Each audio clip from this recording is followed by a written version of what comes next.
Hello, Piggy. Ayan ang Piggy ni ate.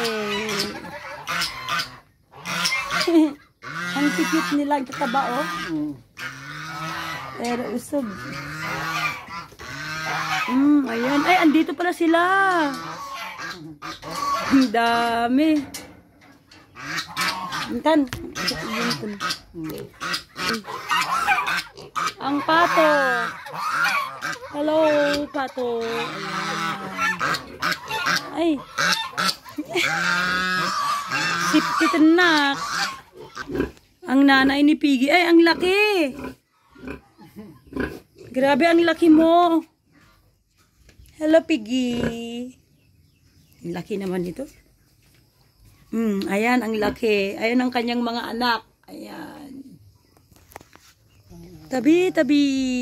Sapunta kami dito sa garden. Ay, daming nyog. Daming bunga.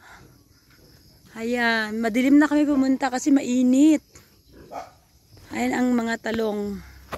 Saka sitaw. Tapos, kabati. Ayan ang mga talong. Ang daming talong, oh. Ayan. May patola. Lapit tayo doon. May sitaw. Kumpleto dito sa sa garden. Sa farm ni Ate Mirna. Ayan. Meron pang nyog. Walang problema dito. Sa yung kalamansi. Yan nila pina-fertilize yung mga mga gulay na mga balat ng gulay. Tapos diyan nila binubuhay. Bahay kubo kahit munti. Ay, ang daming bunga. Ang halaman doon. Ayan. Kaya hapon na ako pumunta, guys, kasi masyadong mainit kanina.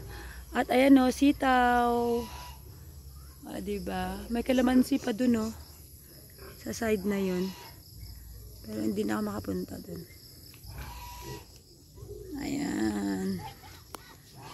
O, diba? Ganito ang buhay sa probinsya. Tabi-tabi po. Ayan, ang farm.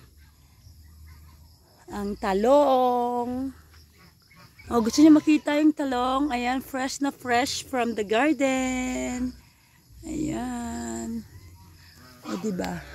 May sagingan pa doon. May mansanita pa. Ayan, mansanita. Ayan, may mga puso pa ng saging doon. O, diba? Kompleto. At syempre, may moringa. Malunggay. O, diba? Alright. O, at syempre, dito may mga nyug pa at mais. Ayan. O, diba?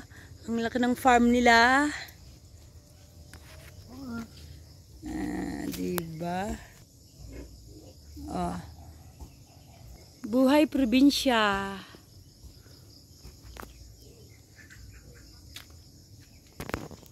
Ang ganda ng kalangitan kahit 6 na ng hapon. O, diba? Wow. Ang nyog, bigay ng itaas. Bayabas. Ganda. Oh, may mga chicken pa.